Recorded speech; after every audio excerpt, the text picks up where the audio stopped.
Can we start?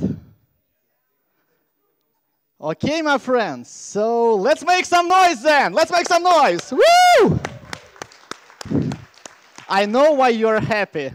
I know why you're happy. It's a Friday, end of week, right? So, and the last talk. So I have a bad news for you. Bad news because when I look at the program, actually I found out that we only have 35 minutes for this talk. Do you know where I'm leading to? So it will take a bit longer, 40, 43, something like that. Okay? Are you okay with that? Fantastic. Okay, so my name is Edwards. Originally, I'm from Latvia. Unfortunately, I don't spend enough time there, so I travel all over the world and help different companies to get better at software development. Very simple. So, and today, I'm going to share something important with you. Something that I have learned the hard way. Seriously, the hard way. So I have suffered a lot. So, and if someone would tell this earlier to me, that would make my life much more easier. So this is a story about Johnny, the software developer, and his road towards a remarkable career. Let's move on. So, meet Johnny. So this is Johnny. He's a regular Java developer, like a simple mortal, like most of us, right? And he works at the company called, let's say, Lemon. Lemon. It will be Lemon, right? Company called Lemon. So he has 5 years of software development experience under his belt, master degree in the computer science. He works full-time. He receives quite a decent salary, right? IT professional, and he prays software craftsmanship gods. So he believes that software should be done right. And Johnny has a boss, Milton. And Milton is a project manager at Lemon. And he's a senior guy. He reports directly to top management, right? And the problem is that he doesn't give a shit about software craftsmanship. And one of the reasons why is that he haven't ever written a line of code. So he doesn't really know how the code looks like. And Johnny actually hates Milton. Johnny hates Milton a lot because every year, Johnny has this annual performance review with Milton, and Johnny begs Milton for a salary rise.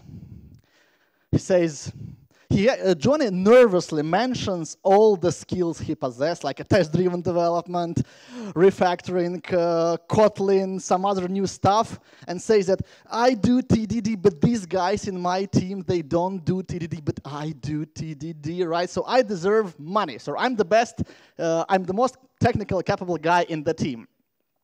And every year, Johnny hears the same answer. Johnny, you're a good guy. You're a good boy. Seriously, understand. You're doing a great job. But there's only one problem. We don't have a budget this year. Sounds familiar? We don't have a budget. Budget. Something like a magical budget, right? So, and here's the corporate mobile phone, right? So instead of money. Sounds familiar? We don't have a budget, right? So feeling sad and undervalued, upset, Johnny goes to his mentor, Lawrence. So Lawrence is actually a retired software architect, Kotlin software architect, obviously, like he has 10 years of Kotlin software development experience already, because we're talking about future, right? And he says, Johnny says to Lawrence, Lawrence, I'm going to leave this company because they don't understand the software craftsmanship. They don't understand that I'm the best guy in the team. They don't get it. So I will find another company that will kind of pay me the money, and I will be the best there, and I will be the happy person. And Lawrence asks Johnny, okay, they didn't give you this money, but what did you tell your manager, your boss, to get a salary rise? Like always, I say that I know TDD, BDD, DDD, how to refactor govna code on a daily basis. I know plenty of cool frameworks like Spock, Spark, as well as machine learning and unikernels. They say, what? What are you talking about? What are you talking about, man? So the question is, do you really use these technologies and solutions to bring value to your customers, to deliver some value? Because from management, from a customer's perspective, all these skills that you have, the frameworks that you know, is just a waste if you do not apply them. Does that make sense? It's just a waste. It's just a waste. Why someone should pay you for things that do not generate money or do not save money? So, and Johnny goes, no, I don't use it. And Milton and Lawrence goes, but why? Because Milton doesn't let me. Because Milton doesn't let me. So what Milton suggests you to use instead? And Johnny goes, DDD. He suggests me to use DDD. And Lawrence goes, DDD, you mean domain-driven design? No, it's different. It's not domain-driven design. It's very popular in our company. It's called davai deploy in Russian. Right? Just deploy to production, don't think, right?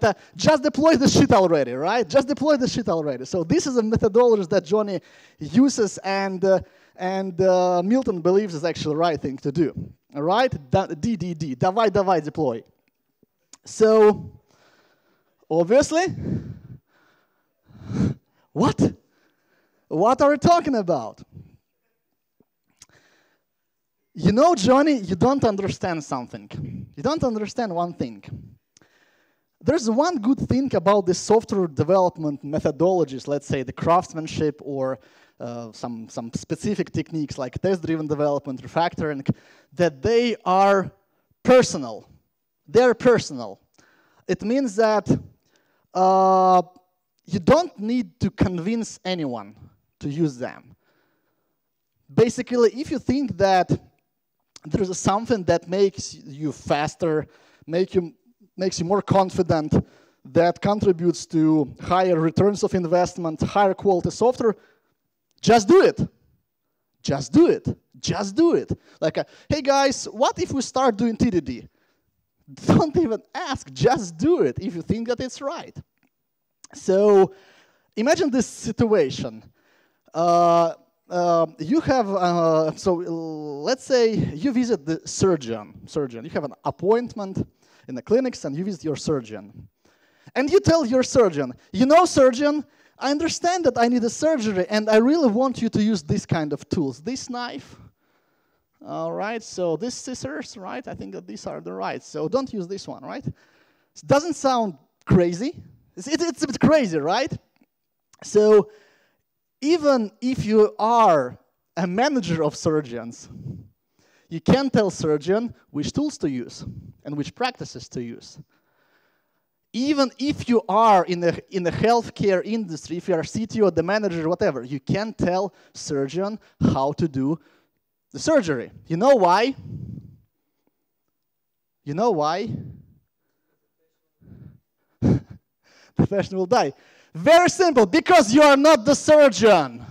You're just not the surgeon, so you can't tell surgeon how to do his job, right? Very simple.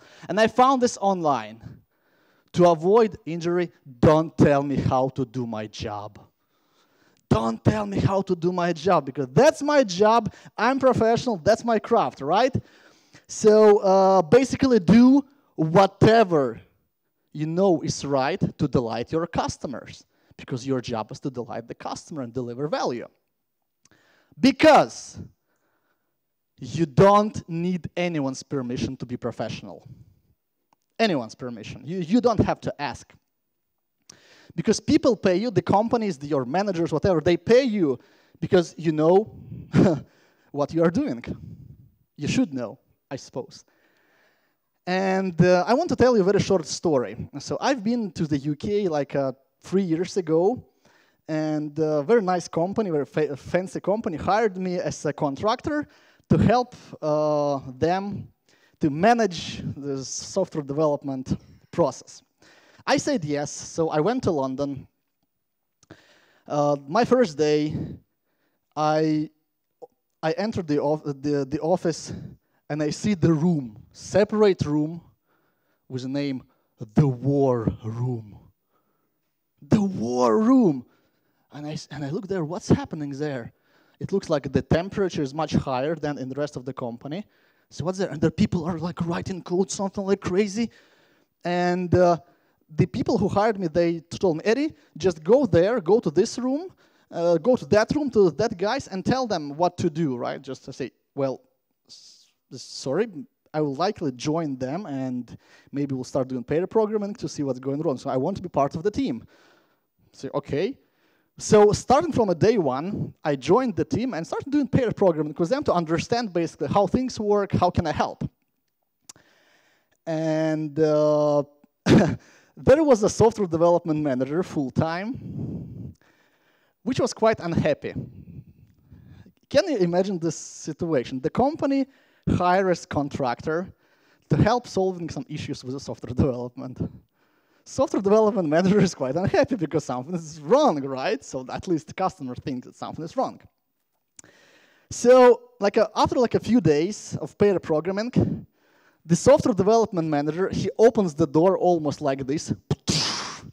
He enters the room and says, Edward, just stop immediately. I say, what? Just stop doing this crap. I say, what are you talking about? Just stop wasting our time. He said it to me, I was, wow. So I was quite shocked. And I didn't know what to answer. So I woke up and I told him, okay, show me how to do things better, how to do things differently. What should I do instead? He said, well, why are you asking? Because you told me that I'm doing something wrong in the wrong way, so you probably know how to do things better, right? I said, let's have a personal discussion. So basically, we left the room, and I said, let's do it this way. So he had this software development background. He was ex-programmer in the past. So basically, he knows how to write code, and he believes in some other gods, right? I say, let's do it this way. We'll take several tasks from a Trello, and we'll write the code in front of the team, and just see what the results will be. Imagine how team was happy. The war. Consultant versus engineering manager, right? The war, right? Yes. Let's see who will win. So basically, it was a Friday. We sat in the meeting room. The team picked some technical tasks from a backlog, and we're starting doing programming. So I was quite slow. I was writing tests, try to understand the problem first before refactoring. Did some sketching with the classes on the paper. And this guy was just doing shotgun refactoring, everything is red, doesn't compile. So in about 5 hours, I stop and I say, here you go. Here's a working solution. Tests are there. It runs. I can prove that it works. I'm looking at his monitor. And he's like, so something went wrong, right? So the code doesn't even compile, right? So his name was Alex. I said, Alex, so do you understand? And I said, so please don't tell me how to do my job. So the point is, the idea, why I'm telling you that, because basically you have to, sometimes people, they have opinion about something, right? They think that you're doing things wrong or things should be done differently. You have to be ready to challenge these people. And the best question you can ask, show me. Just show me. Just prove me. Give me the proof. So you should be very comfortable in challenging people, right? Because there's so many, there's a dogma online in Twitter. There's so many dogmatic ideas. So you have to be ready to challenge those. And be ready to be challenged back as well, okay? Very simple. So, so these were about a simple things that we can impact, like a TDD, refactoring, whatever. But let's say what if you have a great idea how to do your product better, which features should be part of the product? What if you have better ideas? And your ideas goes, let's say, against someone else's beliefs, like a product owner, maybe some management. It happens sometimes, right? It happens sometimes. You know how to do things. You think that you know how to do things differently, better, and someone says, no, it's not the right time, right? So I want to show you something. So this is how money flows in the most software development companies. So here's you. There's you, right, with your salary. There is some manager that takes some small, like tiny amount over the a company budget and decides who will earn how much, right? Very simple, right? So the manager, there's a top management that decide about the strategy, but they have this big bag of money, right? And there's also customers on top that feel the money bag of a top management. So money falls not from clouds, but like a up-down, right? So I have a question to you. Who is stronger than Milton? Who is stronger than Milton? Who is boss of all bosses? Johnny. Someone said Johnny. Yeah, Johnny is a strong guy. Money. Money is yes, exactly. So the one who owns money is actually rules the world, right? In this case, rules the company. Basically, these are your customers. Customers. Not top management, not Milton, but the customers. So you have to do whatever is right to delight your customers, not your boss. And even not your top management. So basically, the point is very interesting. So we usually try to pump money out like from the company like this, like more salary, give me more salary, give me money, give me money, give me money. What if we start thinking a bit differently? Because money rolls like down the hill, right? So from up, down. Basically, what if we start adding money from the outside? What if we start thinking how to earn company money? What if we just stop pumping money from the company and add from the outside? So the point is that I often see people working in large, small companies. They write code, right? They program something, they write tests, craftsmanship, yada, yada. But they don't know how their company earns money. They don't know the process. How it's like in the cloud, right? It's like coming from the cloud. There's a cloud, money, right? And they just magically just somehow appear in your pocket, right? That's not the case. You have to really understand how money works in your company, how the company earns money. Because if you don't understand it, it costs you a lot every day. Every day. So you have to understand. If you don't understand it, you don't know how to add from the outside, how to add value from the outside. So this is a problem. So we have to let customers judge. So as I have said, that the customer is the ultimate decision power, right? Decision-making power.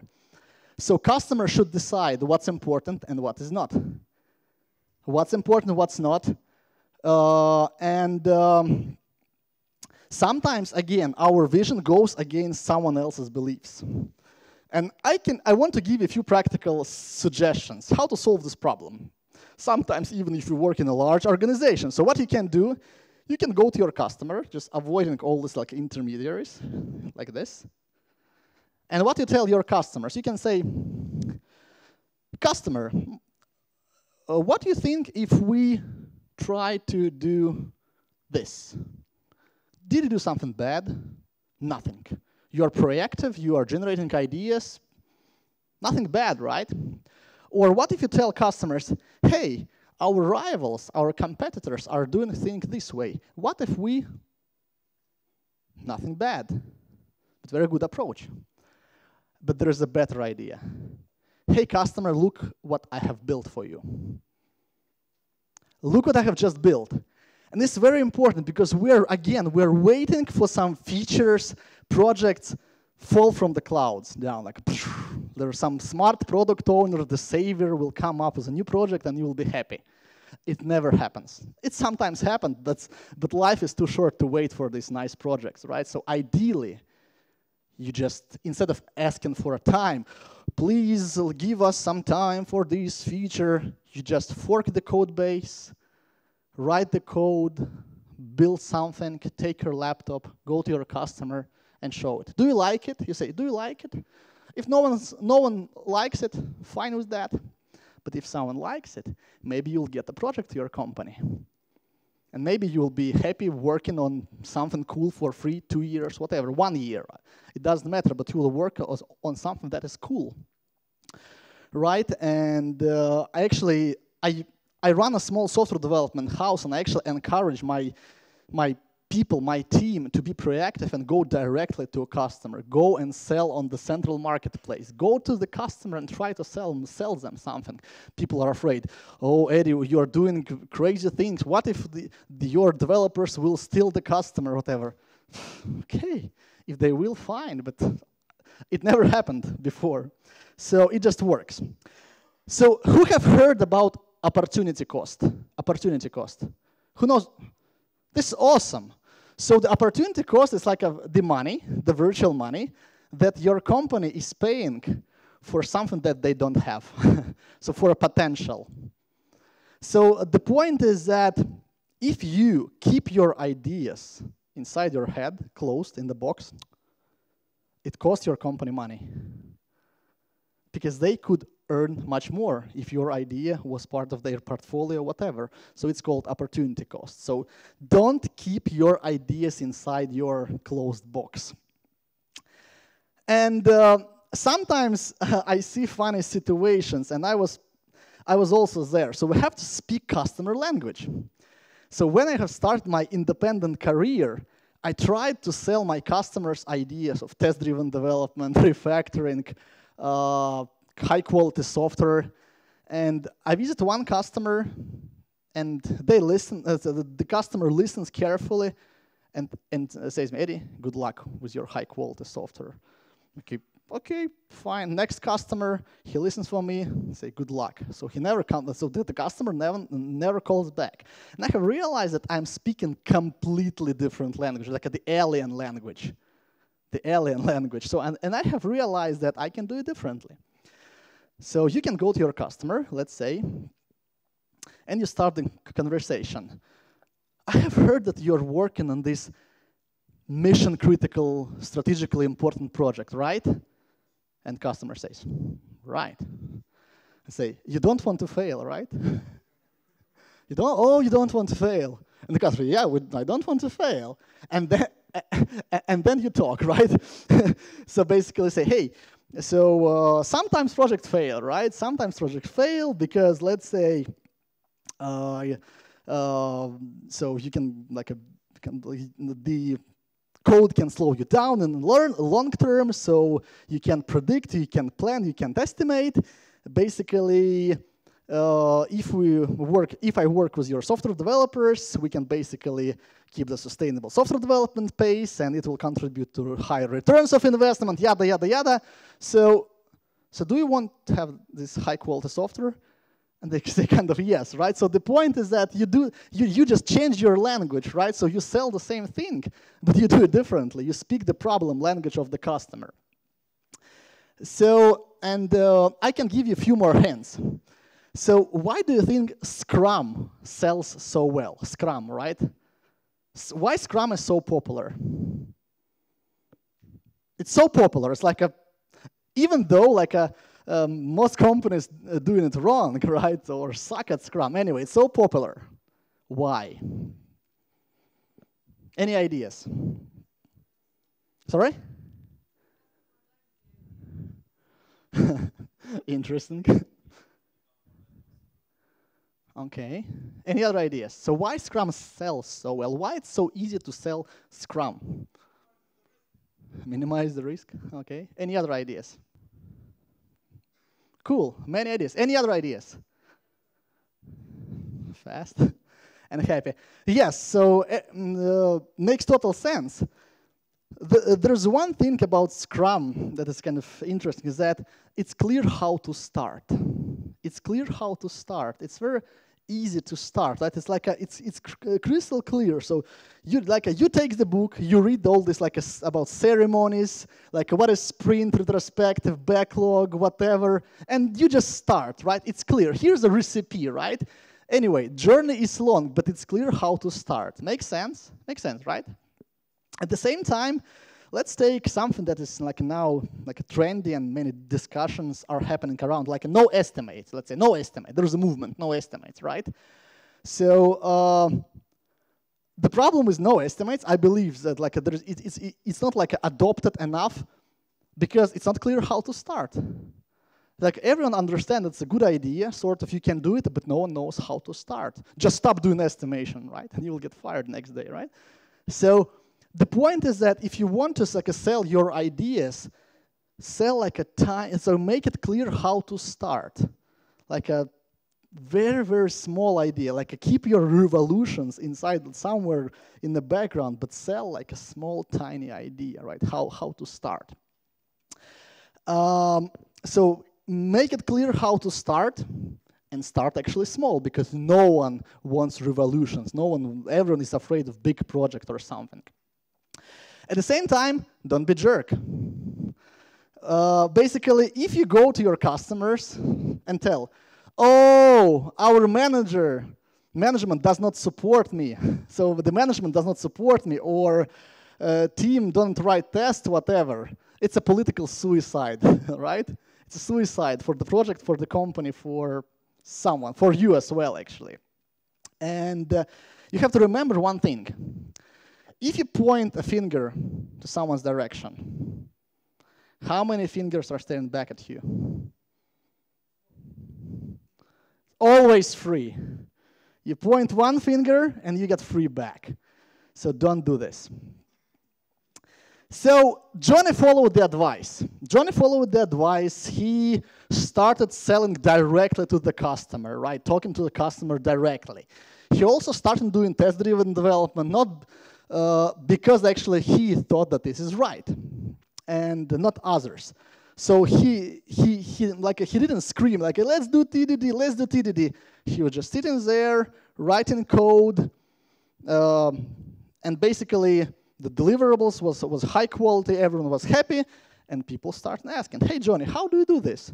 It's TDD, right? This is the natural course of selling practices. Let's show the value, right? And people will ask, "How do you do this?" At the same time, QA manager is praising Johnny. Oh, when Johnny says done, it's actually done. No big rewrites, so he can make a quick adjustments in the code without breaking things.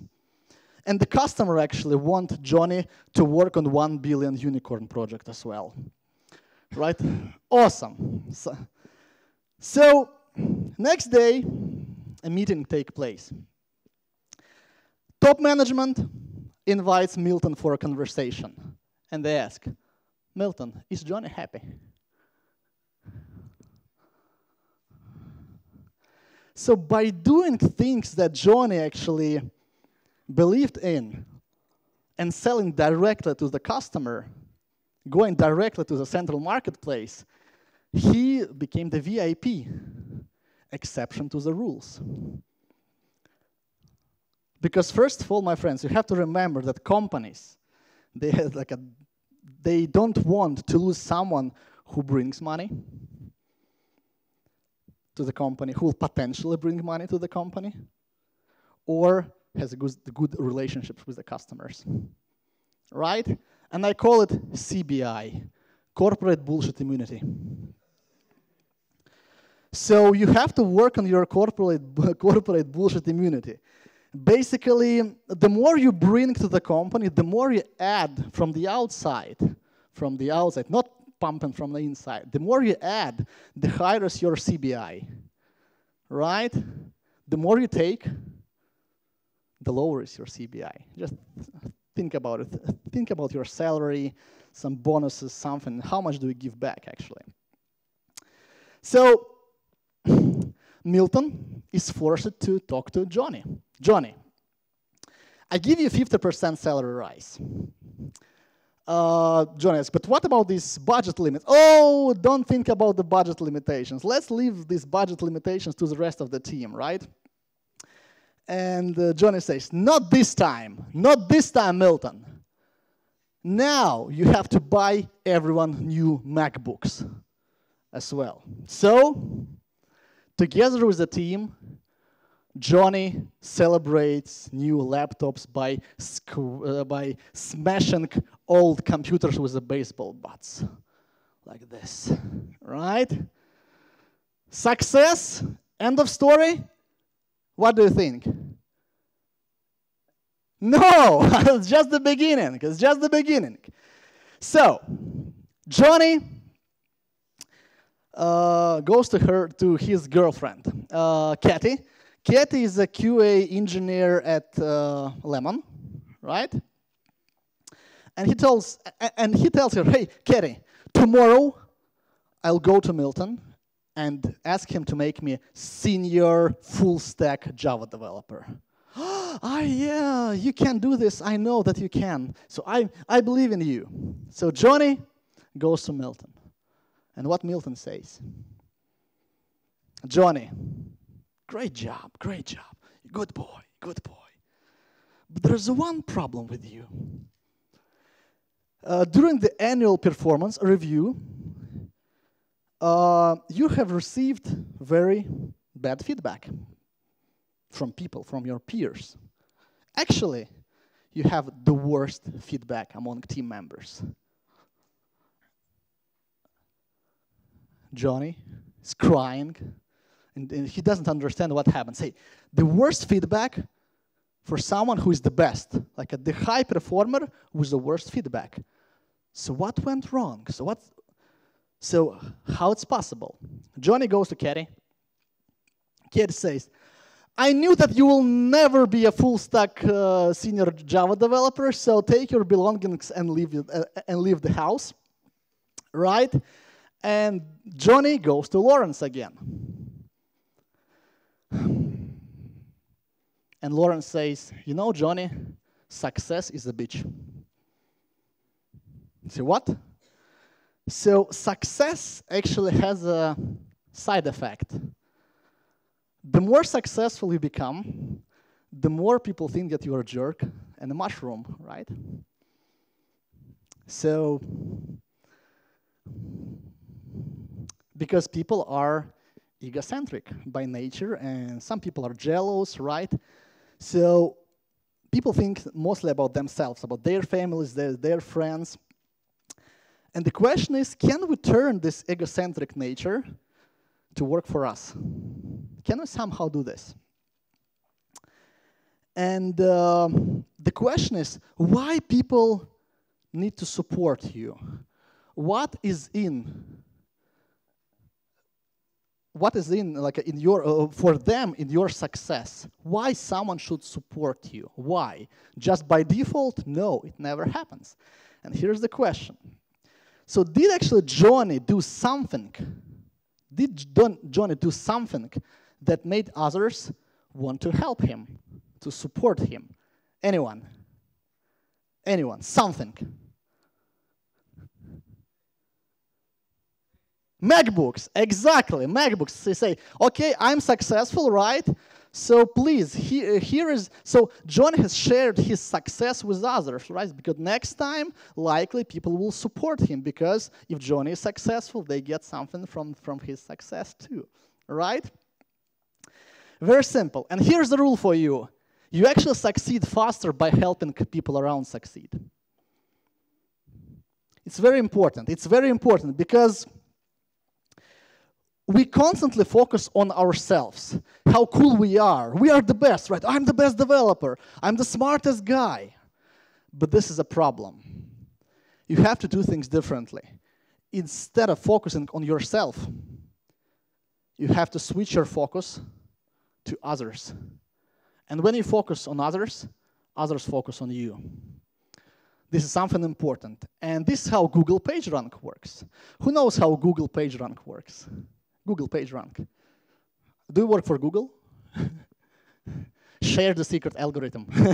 So cool. So basically page rank. So if you want to appear like in the top at the top of Google search results, so what should you do? You need back references, plenty of them, right? Make sense? Agree? So the more references you have, the higher is your page rank. By the way, the page rank is also called authority, right? And what's important is that, so you have these back references, and as these websites grow in authority, the authority automatically propagates to you. You also grow. And here's the question. If you have the best blog online, the best blog with the best content, well-polished, whatever, and if you have 0 back references, what will be your page rank? 0. 0. So it means that if no one actually refers to you, your page rank is still 0. And the same applies to your career. It's not like I'm the best guy in the team. It's about what other people say about you. What other people say about you. This is important. And these people will grow in authority. Career, like right, so they grow senior, lead, architect, whatever, CTO, company owner, and this authority goes to you as well. It automatically propagates. So the point is that you have to actually help your peers to achieve their career aspirations. And I have a question. Do you know what your colleagues want to achieve in their lives or in the company? Does anyone know? If you work in the team, like turn your head left, right, there are people. Do you know what they want? Who knows? Who knows? Only a few people. And this is a tragedy, this is a disaster, because if you don't know, you can't help. Okay, more sensitive question. Do you know what your managers want to achieve? What your managers want to achieve? Money, right? Become rich, right? The money. Seriously. If you don't know how to help. You don't know how to contribute. So, okay, do you know yours? Do you know your career aspirations? Do you know where you want to be in a year, in a 2? Anyone? Some of you. You have to think about it. So basically, I have a challenge for you. On Monday, when you come back to work, actually think about your peers and your management, where they want to go, and help them, because your page rank will grow. And obviously, you have to mentor people around. If you are a good mentor, your page rank grows. And I strongly believe that you have to mentor juniors. Not don't spend your time on seniors with their highly opinionated people. Spend your time on juniors. You know why? Sorry? They grow fast, that's true. They're like a raw material, right? So you can shape anything that you want from them. But the point is that in IT world, everyone grows so fast. In 5 years, these juniors, they become company owners, company managers, chief executives. And this is what happened in my life, actually. So I somehow followed my natural instinct, and instead of working my own tasks all the time, I tried to help other people to finish their tasks. And in 5, 7, 6 years, these people have become my customers. They are now paying me money. I couldn't expect that. I could be egocentric, work on my stuff, right? But it's it didn't pay dividends. If you mentor, if you make others successful, it pays dividends, but later on, in the long term. So invest properly, invest your time properly, invest in these people. One more hint for you. If you succeed, it's team success. If you fail, it's your failure. Very simple rule. That's how leaders behave. You know why you have to say that? So if you achieve something, go and tell everyone that it's not your success. It's Alex, it's Sergey's, it's Andrew's success. You know why? Because everyone knows anyway that you did that. If you share success with others, you get double credit. Everyone knows that you were the guy behind the achievement, And if you share, you get double bonus, double benefit. At the same time, if you try to hide your failure, like say, oh, it's common, it's a shared failure. It's a common responsibility, shared responsibility. It's bullshit, you know, because leaders behave differently. They say, I have failed. I have failed. This is my failure. And you know, next failure will be different. All my failures are unique because I learned from my failures. It will never happen again. This is what leaders do. All my failures are unique. So Johnny followed the advice. And actually, management now asks Johnny to scale his success inside the company. So your team is actually now the best in the company. I want you to build more teams like that, Johnny. So now you are chief software architect. Chief software architect, really? I always knew that, Johnny. I always knew that you will be a chief software architect one day. My boyfriend is a chief software architect. It's so sexy, right? So this is cool. Do you think that it's the end of the story? No, it's not. We're in the middle. So success, right? But it's not. We're not there yet. Because the last 2 years, Johnny spent mostly on paperwork, pre-sales, requirements, negotiation, business development, and he forgot who he is. He forgot what his craft is, actually. And one day, he was sent to the customer interview, like on-site interview, to acquire the customer. And a regular software developer, I don't know his name, he just kicked his butt. Kicked his butt. Because developer asked Johnny very simple questions. How to build this simple microservice? Which technologies would you use? And Johnny used to go, I would use this Oracle BPM, and we'll put a WebSphere, and then AGB, right? All this bullshit, right? So he has failed. And the point is that, my friends, it doesn't really matter how senior in the company you are, because it's a local measure. It's just a local measure. So, do you know what is a promotion, the essence of promotion? The promotion is the way to keep you in the loop, to stay in the company. So you stay, right?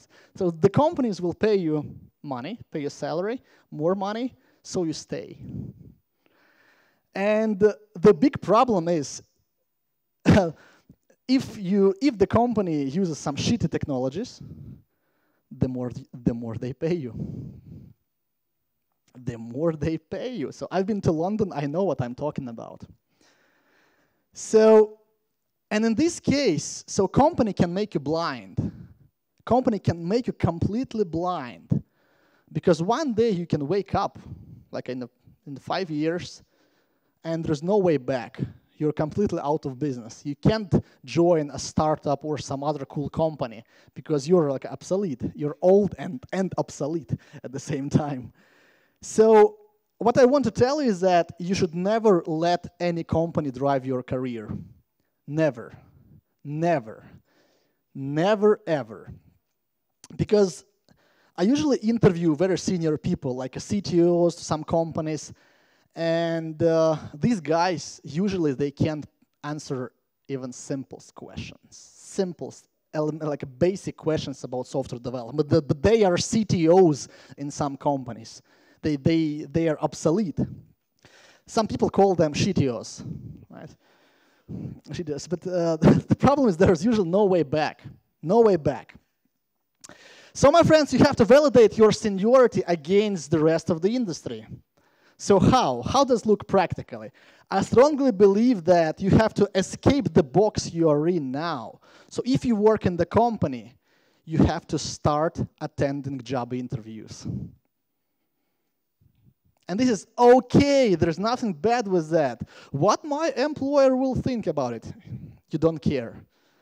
You don't care because that's for you. You have to understand how good you are on the market, how competitive you are, right?